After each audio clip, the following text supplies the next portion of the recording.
Excellent. Robyn, thank you for joining us today. As mentioned, this is Robyn O'Donnell, Distinguished Toastmaster and a Distinguished Toastmaster Retrospective. It's been a few years down the track. What is a Distinguished Toastmaster and what does it mean to you? Okay. Thank you, Simon. Thanks for the invitation to come here tonight and do this.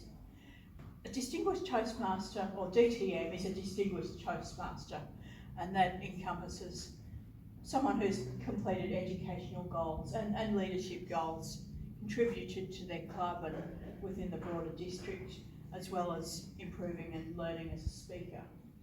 So if you can go through all of those parts, it's reaching a certain level of recognition, but it doesn't come without a significant contribution. So I think that's a big thing to take away from it. And to me, it wasn't something I was originally aiming for when I joined. I did know about it, but I thought it was something a long way off reach. But eventually I decided that it would be nice to aim towards it and actually work towards finishing it. So it was a personal goal in the end for me to do that. Excellent. We all walk through the doors at one time to start off our journey. How did the journey start off for you? All right, thank you. The journey for me started in 2001. That was when I joined, and I joined here at Frankston Toastmasters. At that time, Frankston Toastmasters used to meet in the library, which is not where the library is located now. It's moved from there, I think. And it had a community room that was attached to the library upstairs. It was a really great venue. So I walked through the door then, and I certainly found it to be a very welcoming group of people. And I was encouraged to get involved and to join, and I attended for 2 meetings before I joined, but the impression I had at the first night that I was there was, yes, this is really something that I think I can fit into and would be for me. Yeah, I've got really fond memories of that chapter of the DTM journey, or joining and becoming a Toastmaster and getting involved in the club was a really worthwhile starting place for me. And what challenges did you find along the way? Like anyone who's learning to improve their speaking skills, I struggle with different things that over the years. One of them is vocal variety. I've got a fairly soft speaking voice, and I've had to work on that, and I've had different advice from people on that, on how to improve it, including going to a football match and screaming my lungs out. So that's something I've worked on over the years. Another thing which I found to be quite challenging when I decided I was going to become a Distinguished Toastmaster was you have to either start up a new club, mentor a new club, or be a coach. Well, the first thing was I actually found it difficult to find an appropriate opportunity. That I had to wait for probably a couple of years to find the right thing that was available to do. I eventually took on a role as a coach with Cranbourne Toastmasters. That was good. I really enjoyed doing that. It was great working with the club. They were low on numbers at the time, and they've been up and down over the years with membership, and it was challenging though. But it was a really good team of people, and it was a great opportunity. I learned a lot from that role. And I also learned that being a coach, they're the ones doing the work. You're giving advice and giving them ideas, but it's not your job to actually implement them as such. So that was a challenge in itself, and a worthwhile learning opportunity. And tell us some highlights along your Distinguished Toastmaster journey. Okay. In terms of speaking, my icebreaker, I think, when I first did my icebreaker, that was a highlight, getting up there for the first time. And I can remember when I finished speech number 10, that seemed like a real highlight for me. It was a speech I'd rehearsed, and I'd had a mentor working with me at the time on that speech. And to get that certificate and to finally become what was called a competent Toastmaster at the time, to complete those 10 speeches, really felt like I'd made it. I mean, in some ways, I've got 2 awards hanging in my study at home from Toastmasters.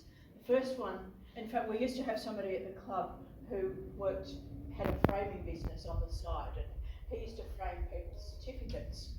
And my competent communicator or Toastmaster certificate is in a frame that's hanging on my wall. And eventually, when I came to receiving my Distinguished Toastmaster plaque, which came in the mail from World Headquarters, that's also hanging on my wall.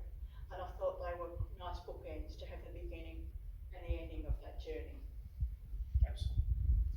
So, describe your Distinguished Toastmaster presentation night. What happened way back then?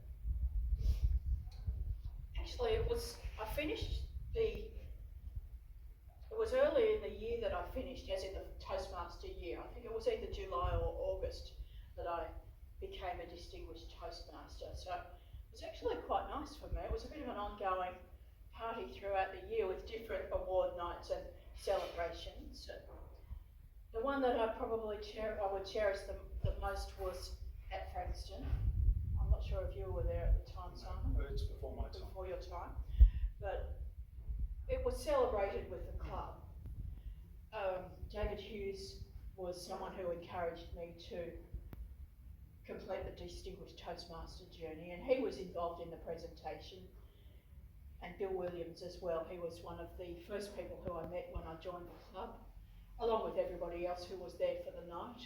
It was a simple night in terms of, we had a supper and I gave a little speech, and the award that I've got hanging on my wall was presented to me formally in the club.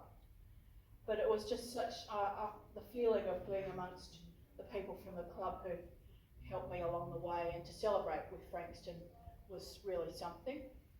I'll cherish that.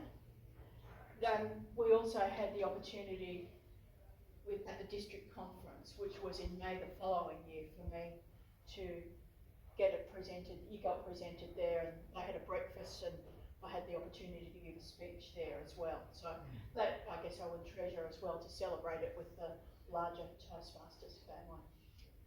And what tips would you give a new member to enhance their time at Toastmasters? Okay, I would certainly encourage people to work through their cards, get involved in doing speeches, and get advice from other more experienced members in the club. Get mentors, especially if you're particularly new to speaking. It's not something that you're coming with a background in.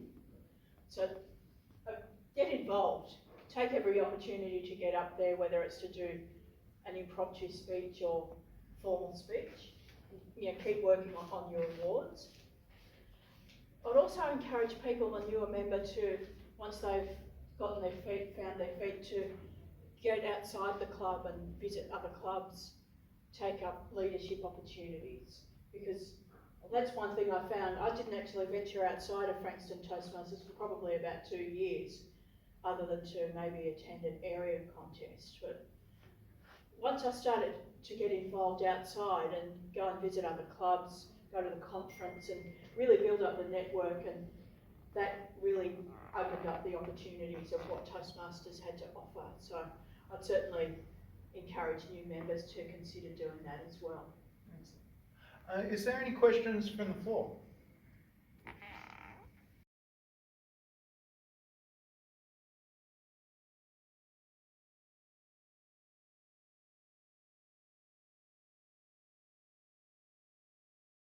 From the floor? I have one. Oh, excellent. Yes, Regina, please. Robyn, you were just saying, I was wondering more specifically if you could elaborate on what you're saying about how the networking brought other opportunities. Sure. Once you start, I think there's a great network opportunity, and you learn from people within your club, and they might point you in the direction of, oh, you might enjoy doing this role, or you might want to compete in a contest or something like that. Well, those opportunities expand as you get outside the club.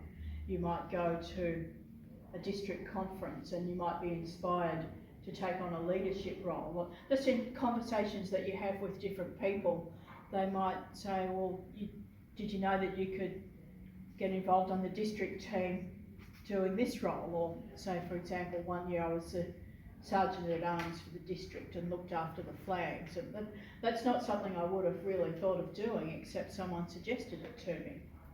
So the more people you get to meet throughout the organisation, the more opportunities present themselves to you. Is there any further questions? As there's no further questions, an acronym for Distinguished Toastmaster. We've heard from David where he says, don't time me. We've heard from Anne who says, drinks too much. We've heard from myself who says, dedicated to mates. What's your acronym for DTM? That's a good question, Simon. It always used to be the joke about don't time me. I'm just thinking now, maybe another one could be don't tempt me. And you could, I don't know, you could say somebody offers you the opportunity to do something or get up and speak somewhere, you could say, oh, don't tempt me, I don't want to do that. But I think I go with the don't time me one. Well, Robyn, thank you very much for your time today. Thank you for sharing your story with Frankston Toastmasters. Thank you.